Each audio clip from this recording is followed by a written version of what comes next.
احسن صاحب، شہباز شریف صاحب ایئرپورٹ سے ان کو واپس کر دیا گیا. عمران خان صاحب نے بھی آج جو لوگوں سے گفتگو کی ہے اس میں بھی انہوں نے بڑے پھر سخت الفاظ استعمال کیے. انہوں نے کہا کہ شہباز شریف صاحب بھاگنے کی کوشش کر رہے تھے، ہم بھاگنے نہیں دیں گے. ECL میں ان کا نام اب یہ پتہ چلا ہے کہ جھنڈے پہ آ گیا ہے. نیب نے بھی درخواست دے دی ہے. کل کابینہ کا اجلاس ہے.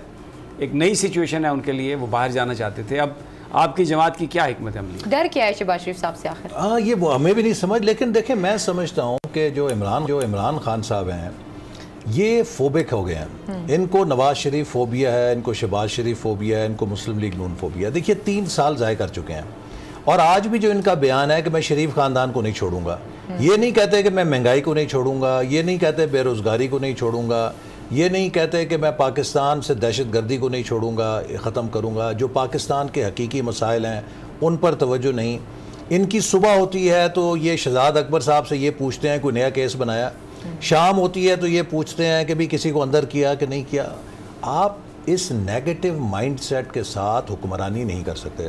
ایک ڈی چوک کے کنٹینر پہ کھڑے ہو کے اپوزیشن کرنا اور بات ہے، لیکن جب آپ حکمران ہوتے ہیں تو آپ کے اندر ایک تدبر، ایک فراست، ایک دانشمندی اور ایک ملک کو اکٹھا کرنے کی صلاحیت ہونی چاہیے. دیکھیے میں آپ کو مثال دیتا ہوں.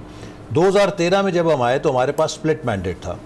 پنجاب میں ہماری حکومت تھی، وفاق میں تھی، لیکن KP میں بڑی سخت مخالف حکومت تھی، سندھ کے اندر پیپلز پارٹی کی حکومت تھی. اس کے باوجود کہ عمران خان صاحب کنٹینر پہ کھڑے روز ہمیں صبح شام گالیاں نکالتے تھے، جب پشاور کا آرمی پبلک سکول کا واقعہ ہوا تو ان کو عزت احترام کے ساتھ لا کے قیادت، قومی قیادت کے ساتھ بٹھایا گیا، اور ہم نے سب کے ساتھ مل کر ایک نیشنل ایکشن پلان بنایا، اور اس کے نتیجے میں ہمیں کامیابی ملی. جب CPAC شروع ہوا تو CPAC پر قومی اتفاق رائے پیدا کرنے کے لیے نواز شریف صاحب نے 2 دفعہ قومی قائدین کو بلایا، سب کو ایکسپلین کیا. اس کے بعد ان کو بشمول ان کے پرویز خٹک صاحب کو میں خود لے کر بیجنگ گیا تمام وزرائے اعلیٰ کے ساتھ، اور ایک قومی یکجہتی کے ساتھ ہم نے CPAC کو کامیاب کیا.